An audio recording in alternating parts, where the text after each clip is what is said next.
In this video I'm gonna talk about the lecture on the Higgs boson. The other lectures were pretty interesting, but I feel this one was the most scientifically intriguing because Dr. Gordon gave a very interesting talk on one of the most famous and important physics research topics today, on the God particle. The most important concepts that we need to remember from the lecture are three things: the Sander model, the Higgs field, and the Higgs boson. So we're gonna start off with the Sander model. This diagram kind of explains the whole universe. There are two types of elementary particles. Elementary particles that constitute matter, which are divided into quarks and leptons.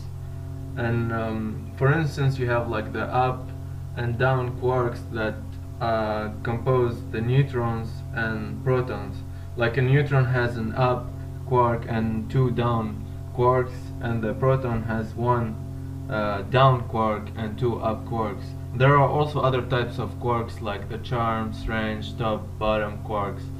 On the other side, the leptons, the most famous one and known one, is obviously the electron.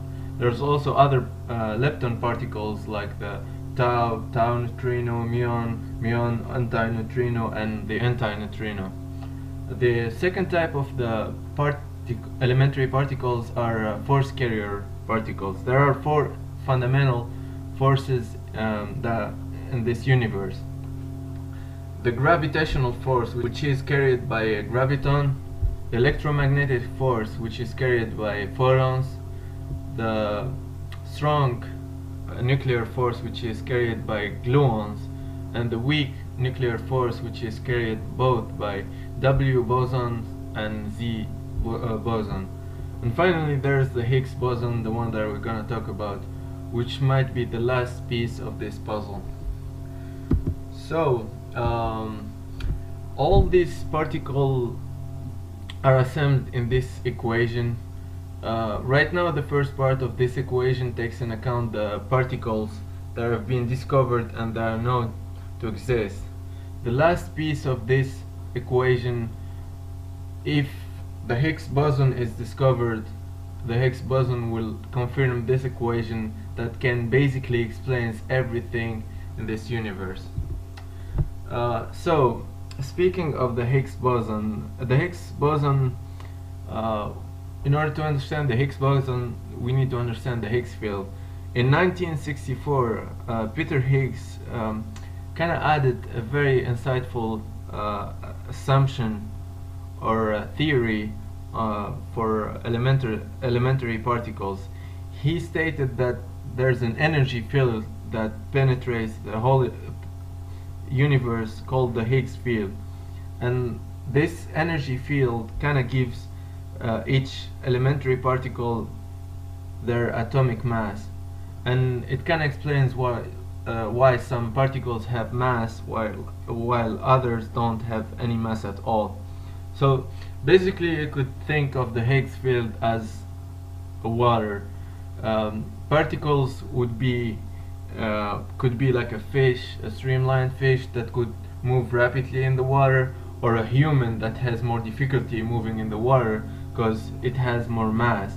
And one could take the example of two particles. Like, let's take the electrons example, which is the lightest subatomic particle, and the top quark, which is the heaviest one and which weighs like an atom of gold, but they both have the same mass.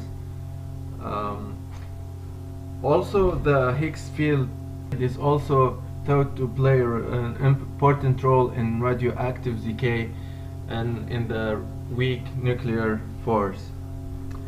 So it all finally comes down to the Higgs boson, which is the smallest bit of the Higgs field. So basically, you think of water as countless H2O's particles. It's like a continuous, the Higgs field is a continuous medium, and it's basically composed of this particle, which is right now more of a theory, but like Dr. Gordon said, there has been some proof maybe of its existence, and the next upcoming years are gonna show, bring maybe more scientific proof to the existence of this particle that would